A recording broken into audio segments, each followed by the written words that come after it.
ఏ గంట ఎలా ఉంటుందో, ఏ రోజు ఎలా ఉంటుందో మనం చెప్పలేమండి. ఈ రోజున దీర్ఘాయువును మనం పొందుకోవాలి. దేవుడు సంవత్సరం అనే దయాకిరీటాన్ని మనం ధరింప చేయాలంటే సామెతల గ్రంథము 3వ అధ్యాయము సామెతల గ్రంథము 4వ అధ్యాయం 10వ వాక్యం చదవండి సార్.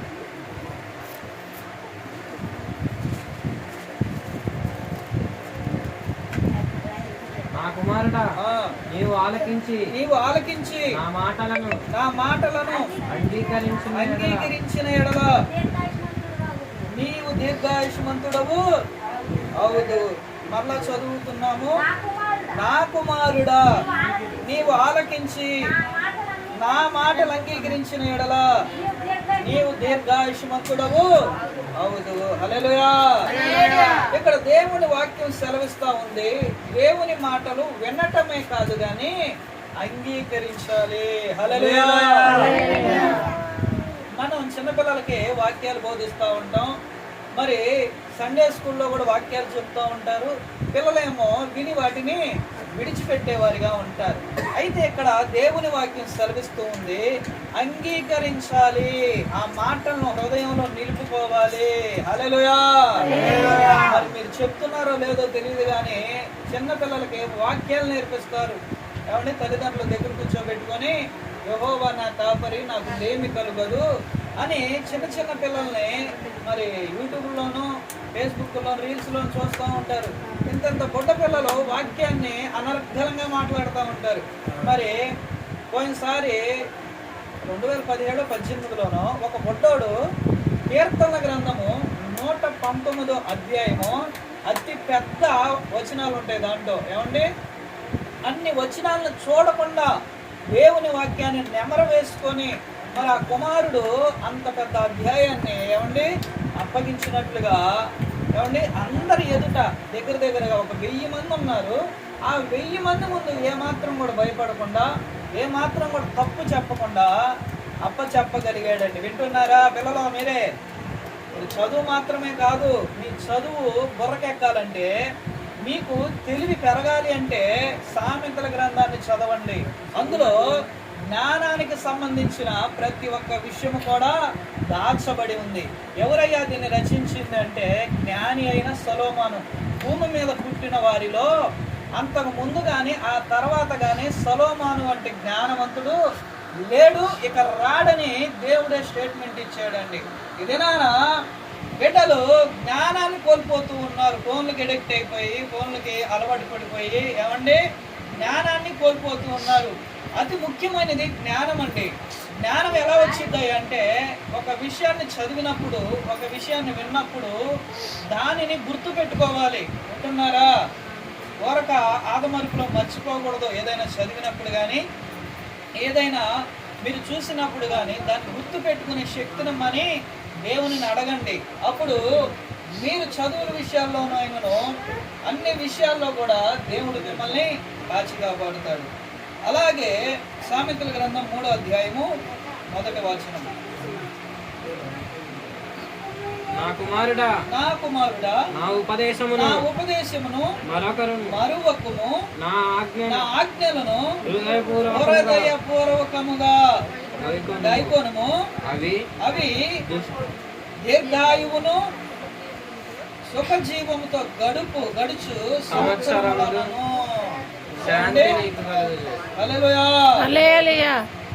వాటినండి పలక మీద రాసుకోవాలని, హృదయంలో రాసుకోవాలని, ఉపదేశాన్ని మరువద్దని వాక్యం సెలవిస్తూ ఉంది. చిన్ననాటి నుండే పిల్లలకి వాక్యం అనే పాలతో పెంచాలండి. వింటున్నారా? చాలా మంది కూడా ఈ దినాన బైబిల్ గ్రంథాన్ని కంఠస్థ వాక్యం చెప్పండి అంటే ఏం చెప్తావులే, ఈ వారం చదవలేదు టీచర్, వచ్చే వారం చదువుతాం.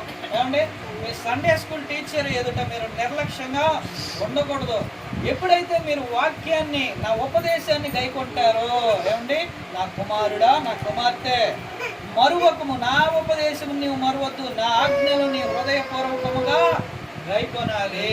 హల్లెలూయా. అప్పుడు మీరు దీర్ఘాయుష్మంతులు అవుతారు. తల్లిదండ్రుల దీవెనలు మీకుంటాయి, పెద్దల దీవెనలు మీకుంటాయి.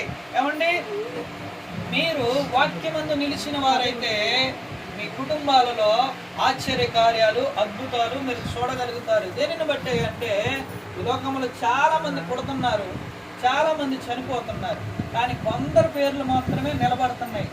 ఇప్పుడు ఈ లైట్ వెళ్తుల్లో మనం కూర్చున్నామండి, దీన్ని కనిపెడతాకి ఏమండి థామస్ ఆల్వా ఎడిసన్ గారు 1000 సార్లు ప్రయత్నం చేశాడు. 1000 సార్లు.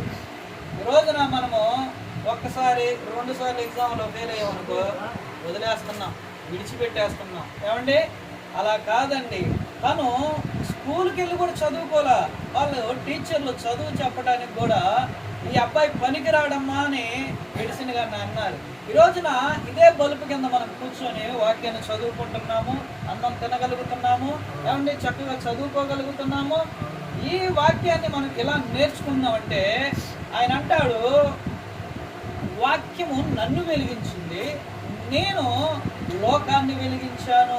ఈ రోజున వాక్యం కనుక నీవు చదవగలిగితే, ఆయన ఉపదేశాన్ని కనుక నీవు వినగలిగితే, ఏమంటే ఆడవాళ్ళైనా మగవాళ్ళైనా పర్వాలేదు. మరి జమీమా గురించి కూడా పోయినసారి మనం చాలాసార్లు అనుకున్నాం. ఎంతమంది ఉన్నా కానీ మరి జమీమా పేరే అంతగా ఎందుకు గొప్ప చేయబడింది. తర్వాత ఫైనల్ మ్యాచ్ కూడా జరిగింది, కానీ అంతగా ఏమండి ఫైనల్స్లో కప్పు కూడా కొట్టారు, కానీ కప్పు కొట్టినట్టు ఎవరికి కూడా తెలియదు. ఎప్పుడైతే జమీమా గురించి ఎత్తారో ఒక సంచలనం అయిపోయిందండి. హల్లెలూయా.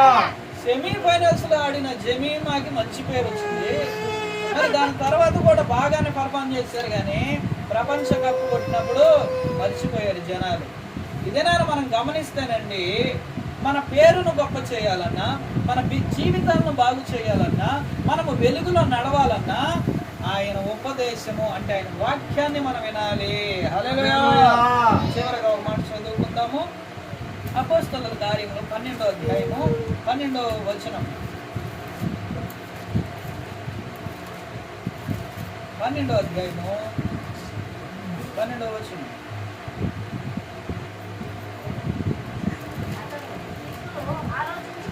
ఇట్లా ఆలోచించుకొని మారు పేరు గల యోహాను తల్లి అయినా మరి ఇంటికి వచ్చాను. అక్కడ అనేకులు కూడి ప్రార్థన చేయుచుండెను. అతడు తలుపు తట్టుచూ ఉండగా రోదే అనే ఒక చిన్నది ఆలకించుటకు వచ్చాను. ఆమె పేతురు స్వరము విని గుర్తుపట్టి సంతోషము చేత తలుపు తీయక లోపలికి పరిగెత్తుకొని పోయి పేతురు తలుపు దగ్గర నిలుచున్నాడని తెలిపాను. హల్లెలూయా. ఏమండి పేతురునేమో చెరసాల్లో పడేసేసారు, పేతురేమో బందీఖానాలో ఉన్నాడు, గొలుసులతో కట్టేశారు. అలాంటి పరిస్థితిలో అయ్యో మా సేవకుడిని ఇలా చేశారు అలా చేశారని ప్రార్థన చేస్తూ ఉన్నారు ఒక ఇంట్లో కూడుకొని. ఎవరండి? సంఘస్థులందరూ కూడా. ఆ టైంలో ఏమంటే దేవదూత విడిపించిన ఆ మధ్యరాత్రి సమయంలో రోదే అనే చిన్నది, వింటున్నారా? నిద్రబాట్ల అన్నం తినేసి ఒక ముద్ద తిని బుజ్జుందాం అనుకోవాలా. ఏమండి నేర్చుకోండి వాక్యాన్ని. రోదే అనే చిన్నది 12-13 సంవత్సరాలు ఉంటాయి.